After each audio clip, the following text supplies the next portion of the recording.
So the Widelux camera, you've seen it on a bunch of different YouTubers videos where it is this fun little swing lens panoramic 35mm camera.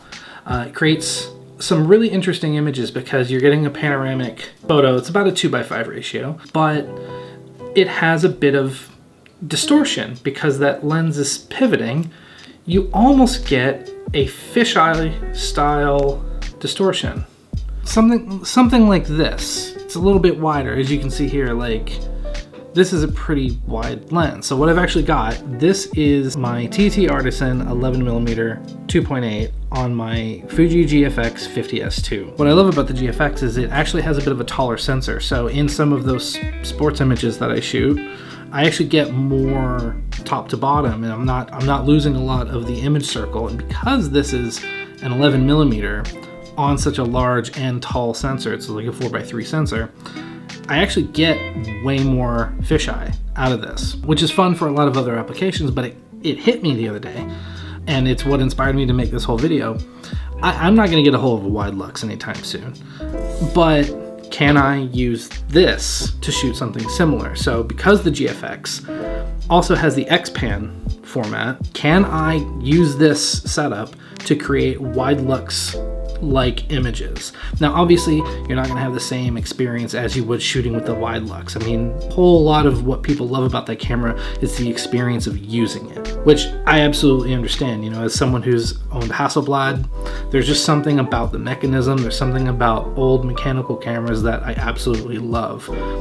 But if they don't take fun images, if the images that don't come out of them don't look great, that wears off really quick. So my main thing is I like the images that come out of this at the end to look good. So can I get a similar effect digitally with this setup?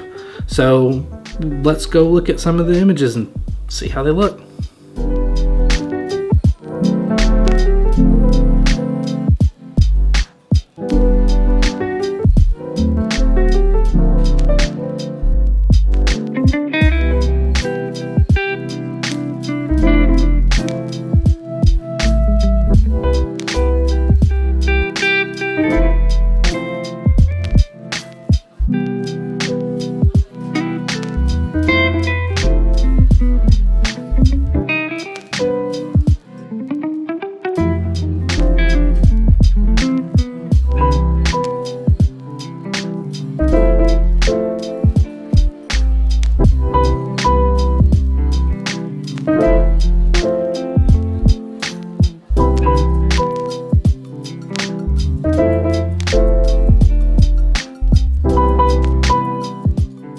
So I'll just preface this as well, is I don't consider myself a street photographer. I've mentioned this before.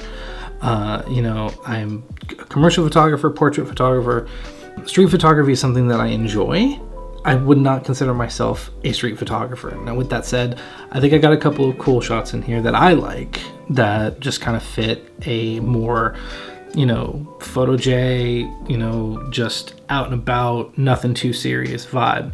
What this has done though is given me a couple of ideas for shots that I can take in the future. Now that I know that this can work for me, I have some ideas, but in the meantime, I want to talk about just a couple of these images that I think there's some fun details. A lot of what I enjoy about these wide shots is a sense of scale, a sense of space. And even when you get in close, you can see a bunch of different moments. Even, you know, the fact that this bride caught me shooting from the hip. She looked down, you can see it. There's a little bit of eye contact in there. But then you have these ladies over here trying to figure out where they're going. I really liked this tunnel with this guy coming at me. You can't see too much detail of him, but he definitely gave me a little bit of a look walking by. It was a really busy day in London as well, so it's marathon weekend. This was Saturday, and so many different people on their own journeys. The shot of the pizza shop, it's one of the few places in London where you can go in and get a slice. Soho, another super busy part of town, constantly dodging guys on Lime bikes. I like this one because I can't actually tell if the guy's looking at me while I'm taking the photo. The eyes are just a bit towards me, but because they're behind the sunglasses, I can't tell if he's looking at me or looking past me. This dog was being really sweet, and as I went to try to take a photo of him, he was lying down. He decided to get up and say hello. Super sweet dog. I really liked this shot because it was starting to get towards the late afternoon, early evening, and you can see this sliver of light coming through between these buildings. He was standing in the right light at the right moment, and I'm glad I was able to snag that. Walking back across the bridge, caught this car just waiting to go where there's no other cars behind him. It almost looks like he's on the road by himself on a busy day. And then down below the pier, there was a bunch of people jamming out. There was a couple of guys playing some instruments. It just felt like a little get-together party where people were having some wine. They'd, started a little bonfire. I don't know how much they were actually allowed to do this, but hopped down there, got this picture of this guy. I think these make for some interesting images. Are they exactly like a Widelux? No. The X-Pan ratio is a little bit wider, and the distortion of the fisheye is more intense than the distortion that a Widelux gives you. But I think they're similar enough where you can kind of come in with the same mentality.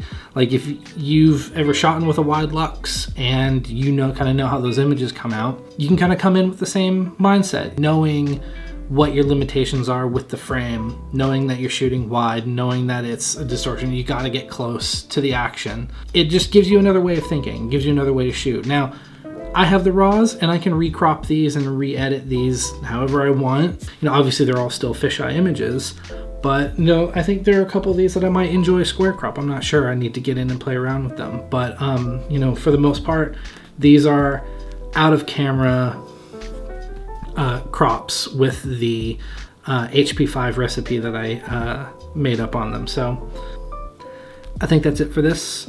I just wanted to get out and play around with this, see if I could shoot some similar images, and I think I've got something fun going on here. Is it exactly the same? No, but I like it for what it is, and it gives me a new way to shoot that I didn't have before. It gives me a new way to think about some images. So if you like this, feel free to subscribe, follow along, like the videos. I've got a lot more planned, so until the next one, I'll see you later.